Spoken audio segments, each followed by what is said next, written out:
નમસ્કાર વિદ્યાર્થી મિત્રો, ધોરણ 12 કોમર્સમાં આપ સૌનું હાર્દિક સ્વાગત છે। આપણા 7 વિષય પૈકીનો એક મુખ્ય વિષય એટલે ગુજરાતી, જેને આજે આપણે માહિતી મેળવીશું। ધોરણ 12ના ગુજરાતી વિષયની પેપર સ્ટાઇલ જોવા જઈએ તો કાવ્ય, પાઠ અને વ્યાકરણ। આ વર્ષે વ્યાકરણનો માર્કિંગ તમારે 60 માર્કનું રહેશે તથા ગદ્ય અને પદ્ય આધારિત સવાલ જવાબનો માર્કિંગ 40 માર્કનો રહેશે। તો આપણે કાવ્ય, પાઠ પ્લસ વ્યાકરણને ઉપર વધારે ફોકસ આપીશું।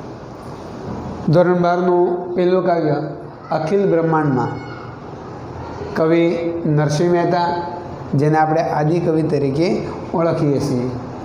નરસિંહ મહેતા નામ આવે એટલે તરત ભાવનગર જિલ્લો, એનો તળાજા તાલુકો એનું મૂળ વતન હતું। ત્યારબાદ તેઓ જુનાગઢ જઈ અને સ્થાયી થયા હતા। આશરે એનો સમય 15મું શતક નરસિંહ મહેતાનો માનવામાં આવે છે। ગુજરાતી સાહિત્યમાં સૌપ્રથમ કોઈ કૃષ્ણ ભક્તિમાં લીન હોય તો એવા વ્યક્તિમાં નરસિંહ મહેતાનું નામ આવે। મીરાબાઈ, નરસિંહ મહેતા બંનેને આપણે યાદ કરીએ છીએ। તો નરસિંહ મહેતા જ્ઞાન, વૈરાગ્ય અને ભક્તિથી જોડાયેલા પદો આપણને આપ્યા છે। પ્રસ્તુત કાવ્ય એનો સાહિત્ય પ્રકાર ભક્તિ ગીત પદ સ્વરૂપે જોવા મળે છે। નરસિંહ મહેતાના ઘણા પદો અને ઘણા પ્રભાતિયા, જેમ કે જળકમળ, ચાંડી જાને બાળા, જાગને તું જાદવા, આ પ્રભાતિયાઓ ઘરે ઘરે આજે પણ પ્રચલિત બન્યા છે, જેઓ ઝૂલણા છંદ સ્વરૂપે લખાયેલા। નરસિંહ મહેતાના જીવન આધારિત ઘણી રચનાઓ પણ આપણી સમક્ષ આવેલી છે, જેમ કે શામળ શાનો વિવાહ, હાર, હુંડી, શ્રાદ્ધ, કુંવરબાઈનું મામેરું વગેરે એની આત્મચરિત્રાત્મક કૃતિઓ છે। પ્રસ્તુત કાવ્યની અંદર નરસિંહ મહેતાએ એક તત્વજ્ઞાન આપ્યું છે કે અખિલ બ્રહ્માંડની અંદર એ ભગવાન પરમાત્મા તું માત્ર એક જ છો, પરંતુ તારા સ્વરૂપ અલગ અલગ છે, તું જુદા જુદા સ્વરૂપે જોવા મળે છે। આ પરમ તત્વ, આ પરમ જ્ઞાન નરસિંહ મહેતાએ આ કાવ્ય દ્વારા આપણી સમક્ષ મૂક્યું છે। તો એના વિશે આજે આપણે માહિતી મેળવીએ। અખિલ બ્રહ્માંડમાં એક તો શ્રીહરિ જુજવે રૂપે આનંદ પાસે, હે પરમાત્મા, હે શ્રીહરિ, આખા બ્રહ્માંડમાં તું એક જ છો, માત્ર તારા સ્વરૂપ અલગ અલગ છે। હવે નરસિંહ મહેતા આગળ વાત કરે છે કે એ પરમાત્મા તમે એક છો, પરંતુ તમારા સ્વરૂપ અલગ અલગ છે। તો એને ઉદાહરણ દ્વારા સમજાવવાનો પ્રયત્ન કર્યો છે। જેમ કે દેહમાં દેવ તું, તત્વમાં તેજ તું। દેવમાં સ્ટોપ કરી દો।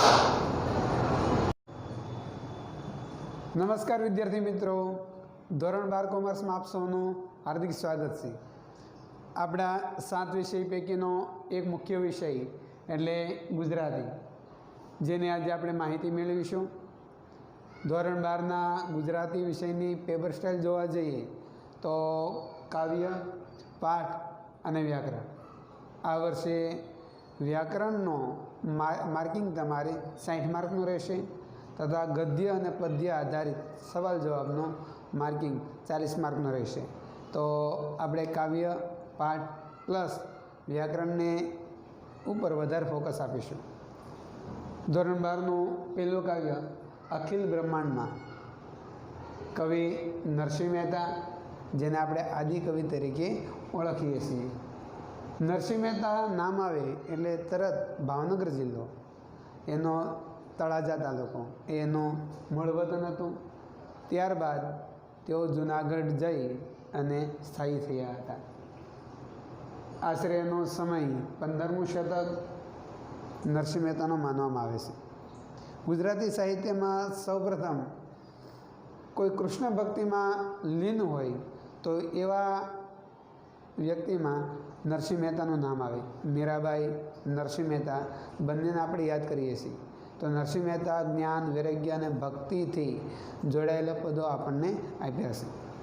પ્રસ્તુત કાવ્ય એનો સાહિત્ય પ્રકાર ભક્તિ ગીત પદ સ્વરૂપે જોવા મળે છે. નરસિંહ મહેતાના ઘણા પદો અને ઘણા પ્રભાતિયા જેમ કે જળ કમળ, ચાંડી જાને બાળા, જાગને તું જાદવા, આ પ્રભાતિયાઓ ઘરે ઘરે આજે પણ પ્રચલિત બન્યા છે, જેઓ ઝૂલણા છંદ સ્વરૂપે લખાયેલા. નરસિંહ મહેતાના જીવન આધારિત ઘણી રચનાઓ પણ આપણી સમક્ષ આવેલી છે, જેમ કે શામળ શાનો વિવાહ, હાર, હુંડી, શ્રાદ્ધ, કુંવરબાઈનું મામેરું વગેરે એની આત્મચરિત્રાત્મક કૃતિઓ છે.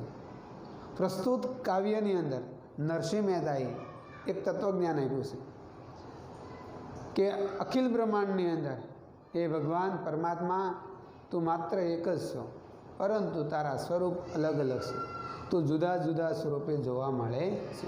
આ પરમ તત્વ, આ પરમ જ્ઞાન નરસિંહ મહેતાએ આ કાવ્ય દ્વારા આપણી સમક્ષ મૂક્યો છે. તો એના વિશે આજે આપણે માહિતી મેળવીએ.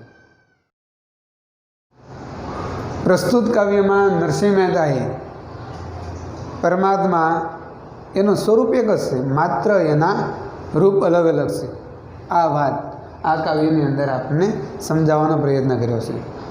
અને નરસિંહ મહેતાએ કીધું કે અખિલ બ્રહ્માંડમાં એક તું શ્રી હરિ, આખા બ્રહ્માંડમાં માત્ર તું એક જ છો, જુજવે રૂપે આનંદ ભાષી, માત્ર તારા જુદા જુદા રૂપ દેખાય છે. હવે કયા કયા સ્વરૂપે ભગવાન દેખાય છે તો એની વાત તમને આગળ કરી. દેહમાં દેવ તું, તત્વમાં તેજ તું, શૂન્યમાં શબ્દ થઈ વેદવાસી.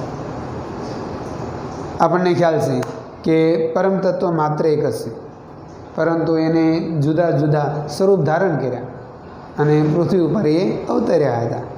પૃથ્વી ઉપર નિર્મિત થયેલી દરેક વસ્તુના કણની અંદર ભગવાન રહેલો છે એવું આપણે માનીએ છીએ.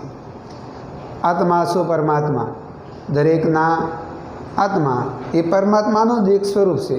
આ વાત પણ આપણા ગ્રંથો કહે છે.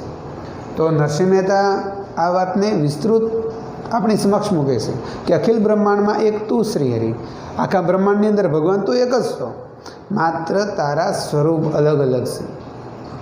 જેમ કે દેહમાં દેવ તું, દેહ છે, દેહમાં દેવ સ્વરૂપે છો તું. દેહ હોય એ આત્મા હોય ત્યાં સુધી દેહ હાલે, આત્મા ન હોય તો દેહ કામ કરી શકતો નથી. આથી દેહને આત્મા સ્વરૂપ બળતણ જ્યાં સુધી મળતો રહે ત્યાં સુધી દેહ છે એ કામ કરે. એટલે કે દેહમાં દેવ સ્વરૂપે તું છો, તત્વમાં તેજ સ્વરૂપે તું, દરેક પદાર્થ તત્વનો બનેલો હોય અને એ દરેક તત્વને તેજ હોય. એ તેજ પણ કોણ છે કે ભગવાન તું પોતે છો. શૂન્યમાં શબ્દ થઈ વેદવાસી, અને વળી શૂન્યની અંદર પણ શબ્દ બન્યો અને ત્યાં પણ તારી હાજરી છે, આવું વેદ કહે છે. એટલે પહેલા અંતરામાં નરસિંહ મહેતા સમજાવવા માંગે છે કે અખિલ બ્રહ્માંડમાં ભગવાન તું એક જ છો, માત્ર તારા સ્વરૂપ અલગ અલગ છે.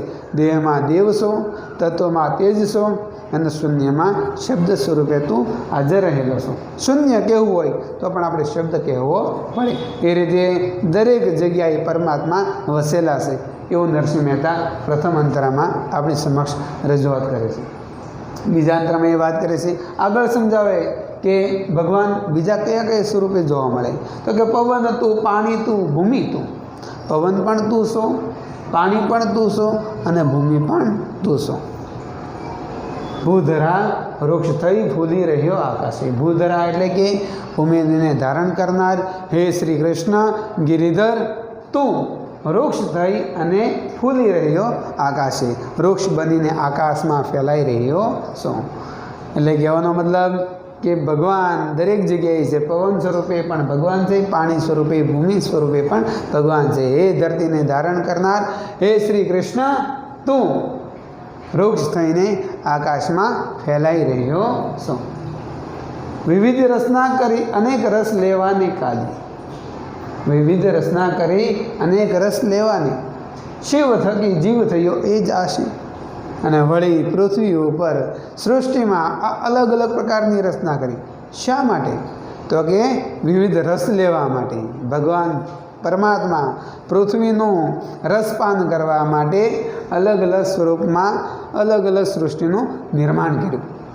અને વળી આ રસને પામવા માટે શિવમાંથી જીવ થયો. શિવ એટલે પરમાત્મા, અને એમાંથી એ આત્મા સ્વરૂપે જ્યારે પૃથ્વી ઉપર અવતર્યો એટલે એ જીવ થયો, અને જીવ થઈ અને પૃથ્વીના રસપાનને એ આનંદથી માણ્યો. એટલે બીજાંતરામાં નરસિંહ મહેતા આગળ જણાવે કે પવન તું, પાણી તું, ભૂમિ તું, એ ભૂધરા વૃક્ષ થઈ ફૂલી રહ્યો આકાશે, વિવિધ રસના કરી અનેક રસ લેવા કાજે શિવ થકી જીવ થયો એ જાશે. એટલે કે આ બધી રસનાને પામવા માટે એ શિવ તું જીવ થઈને પૃથ્વી ઉપર અવતર્યો છું. વેદ તો એમ વધે, શ્રુતિ સ્મૃતિ શાખ દે. હવે વેદ વાત કરે છે આગળ, અને શ્રુતિ અને સ્મૃતિ. શ્રુતિ એટલે સાંભળેલો, સાંભળેલો હોય એને આપણે શ્રુતિ કહીએ છીએ. અને સ્મૃતિ એટલે તો કે જે સાંભળેલું છે એને લાંબા સમય સુધી યાદ રાખવું, જેને આપણે સ્મૃતિ કહીએ છીએ. તો કે વેદ કહે છે, અને એની શાખ એટલે કે હાજરી, સાબિતી, તો એ શ્રુતિ અને સ્મૃતિ આપે છે. શું કહે છે વેદ? તો વેદ એવું કહે છે કે કનક કુંડળ વિશે ભેદ ન હોય. કનક એટલે સોનું, અને કુંડળ એટલે કે સોનામાંથી બનેલું એક પ્રકારનું આભૂષણ. તો કે કનક અને કુંડળ, સોનું અને સોનામાંથી બનેલું આભૂષણ, એમાં કોઈ પણ પ્રકારનો ભેદ હોતો નથી. ઘાટ ઘડિયા પછી નામરૂપ જુજવા, અંતે તો હેમનું હેમ હોય. હવે સોનું છે એ સોનાનું મુખ્ય આપણે જોઈએ તો ધાતુ તત્વ સોનું છે, પરંતુ જ્યારે એનો અલગ અલગ ઘાટ આપવામાં આવે ત્યારે એનું નામ બદલાય છે.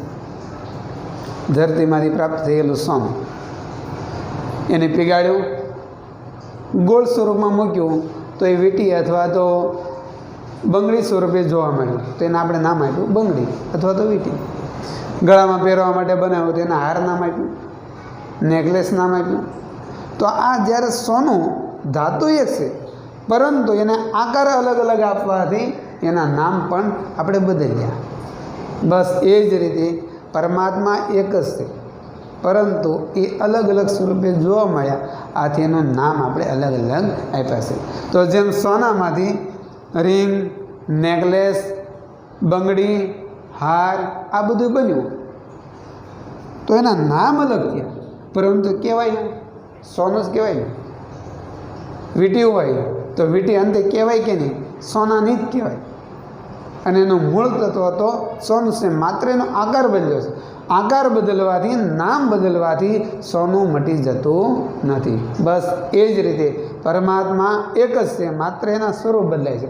સ્વરૂપ બદલાવાથી એ પરમ તત્વ બદલાઈ જતું નથી. આ વાત નરસિંહ મહેતા આપણને આ લીટી દ્વારા સમજાવે છે કે વેદે કીધું શ્રુતિ અને સ્મૃતિ છે એ શાખ આપે છે.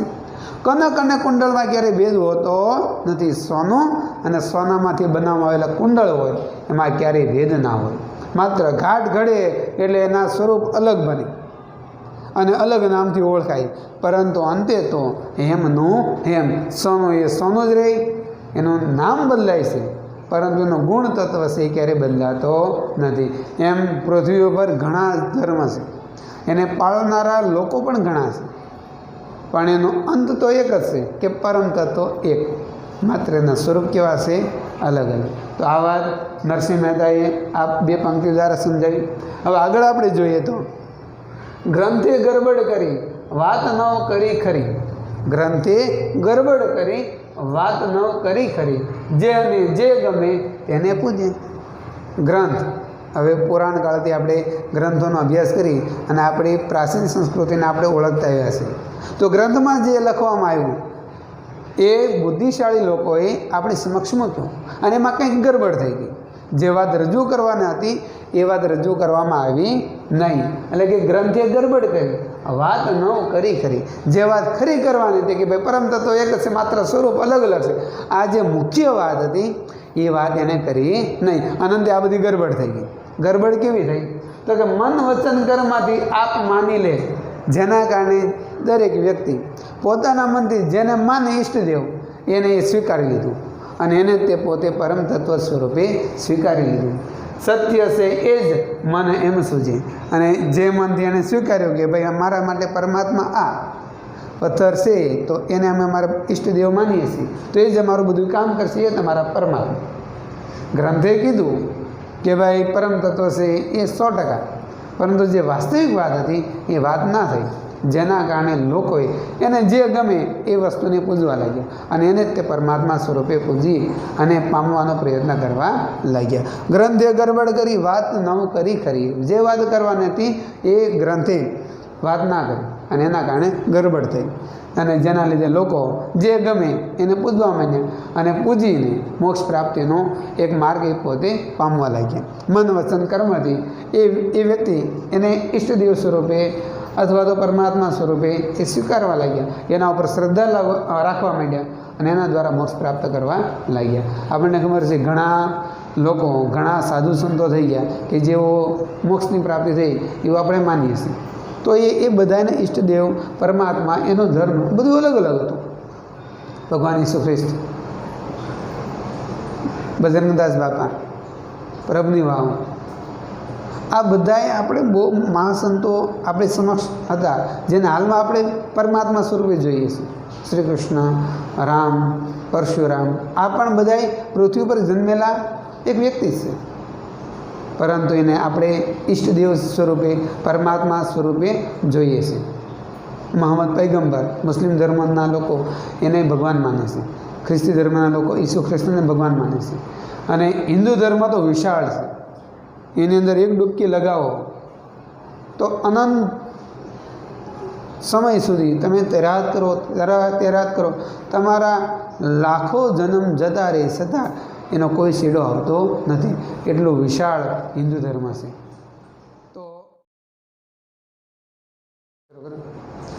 તો પરમાત્મા એક જ છે, માત્ર એના સ્વરૂપ અલગ અલગ છે અને જે લોકોને જે સ્વરૂપ ગમ્યું એ સ્વરૂપને પૂજવા લાગ્યા. વૃક્ષમાં બીજ તું, બીજમાં વૃક્ષ તું. વૃક્ષમાં બી પણ તું છો અને બીમાં વૃક્ષ પણ તું છો. જો પટંતરો એ જ પાસે અને વળી આ બધા પડને હું ખોલું છું, વાસ્તવિકતા જોઉં છું તો અંતે એવું જ લાગે છે આ બધું એક જ છે. ભણે નરસિંહો એ મન તણી શોધના. નરસિંહ મહેતા કહે છે કે મનથી શોધ કરતાં નરસિંહ મહેતાને ખ્યાલ આવ્યો કે પ્રીત કરો પ્રેમથી પ્રગટ થશે. આ અલગ અલગ સ્વરૂપના પરમાત્માને માત્ર ને માત્ર જો પામવા હોય તો એને પ્રીત કરો અને પ્રીત કરવાથી એ આપણને પ્રાપ્ત થશે. એટલે આખા કાવ્યમાં નરસિંહ મહેતા જણાવવા માગે છે કે અખિલ બ્રહ્માંડમાં ભગવાનનું સ્વરૂપ એક જ સ્વરૂપે હોય, પરંતુ એને અલગ અલગ જન્મ ધારણ કર્યા, અલગ અલગ સ્વરૂપે જોવા મળ્યા, જેના લીધે આપણે એને અલગ અલગ સ્વરૂપે ઓળખીએ છીએ. વાસ્તવિક રીતે પરબ્રહ્મ એક જ છે. આ વાત નરસિંહ મહેતાએ જુદા જુદા ઉદાહરણ દ્વારા આપણે સમક્ષ મૂકી છે. જય હિન્દ, જય ભારત.